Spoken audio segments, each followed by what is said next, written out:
had. Currently, we are investigating this as a death investigation. Give you a synopsis of what happened. This morning at approximately 2 in the morning, patrol officers were on the I-17 main line in between Cactus and Peoria, at which time they observed an adult male on the freeway. Obviously, it's a little difficult to get around the freeway, can't just make a U-turn. So as additional officers converged on the area, they attempted to locate and contact the man and get him off the freeway for his safety. At approximately after about 10 minutes of attempting to contact the man, he was observed running westbound on Cactus Road to the convenience store behind me. Officers did follow him into the convenience store. Once inside the convenience store, he was confronted verbally by officers, at which time officers observed him with a knife in his hand. After a real short verbal confrontation, the man was observed running to a storage room in the back of the QT, at which time he closed the door and barricaded himself inside of this room. Officers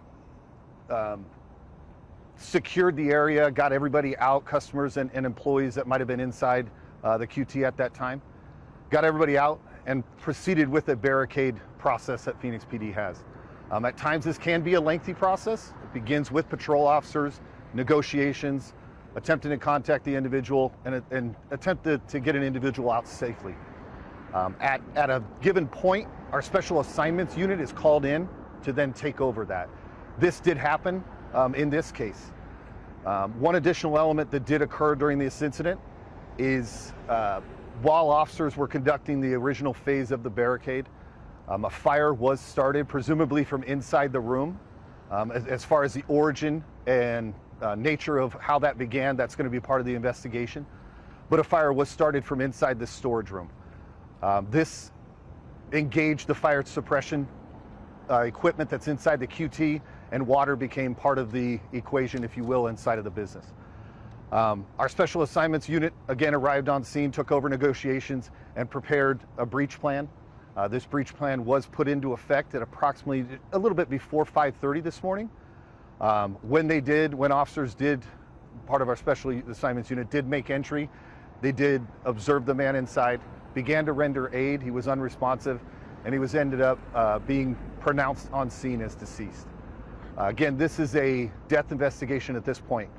As far as specifics on the cause of death and manner of death, obviously that's going to be the medical examiner's decision on that. What we're doing behind me is part of that process, obviously. They're going to ascertain some of the things we collect from the scene. As a department, we're going to really fine-tooth comb this scene. It's going to take a long time.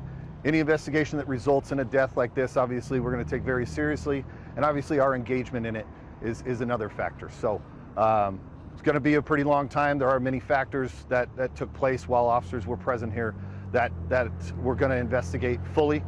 And then ultimately turn portion of this investigation over to the medical examiner's office to determine cause of death and manner of death.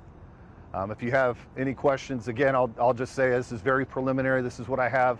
I can try to answer what we have, or what I can. Do we know if he was walking in the northbound or the southbound lanes in 17?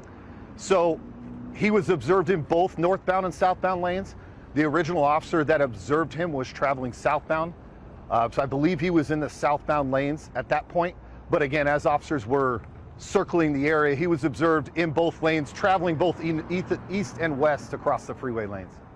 Right away, were you guys able to get everybody out of the QT? No one in the QT was harmed or hurt? He didn't confront anybody inside the QT? Correct. There was no confrontation. Everybody exited the QT pretty quick.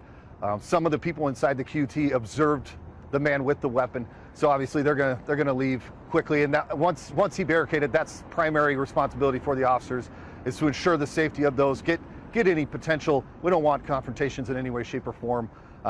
That's the point of that process. And then obviously the barricade process sometimes can last a long time. We're not trying to force confrontations with an individual that's by himself and armed. There's no reason. We have time on our hands, and that's time-wise. This was a pretty lengthy barricade, but not abnormal in any way. And just to confirm, once your SAU unit went in, once they went in, that's where they found him unresponsive in that storage room? Correct. He was found inside the storage room unresponsive, pulled out of the storage room. Most of our SAU teams are equipped with medical personnel that are trained specific to that, along with the fire department did respond to the scene. Both treated the individual. Again, unfortunately, he did die from his injuries on scene. Anything else?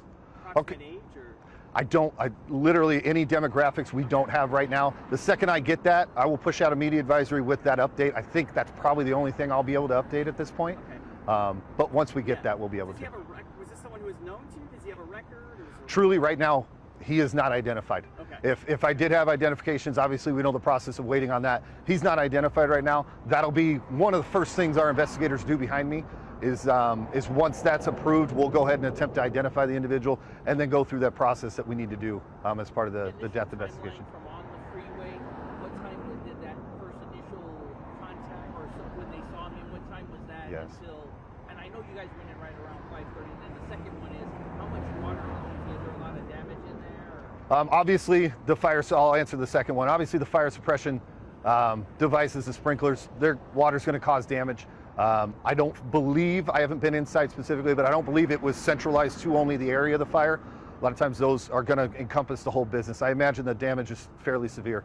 Timelines, we did first, the first officer to observe the man on the freeway was just after 2 this morning. And then obviously entry was made into the storage room at approximately 5:30. I don't believe the time frame between the freeway and first observing him to the point when he went into the QT, I would say that was at most 15 minutes or so. Still a decent amount of time frame to try to loop around the freeway and attempt to make contact with this individual. But it was approximately, I'd say, just right around 2:15 is when this scene went to the QT, yes. Okay, so right around 2 o'clock. Right. Anything else? And sorry, what time was it again when the SAU team made contact with him inside the store?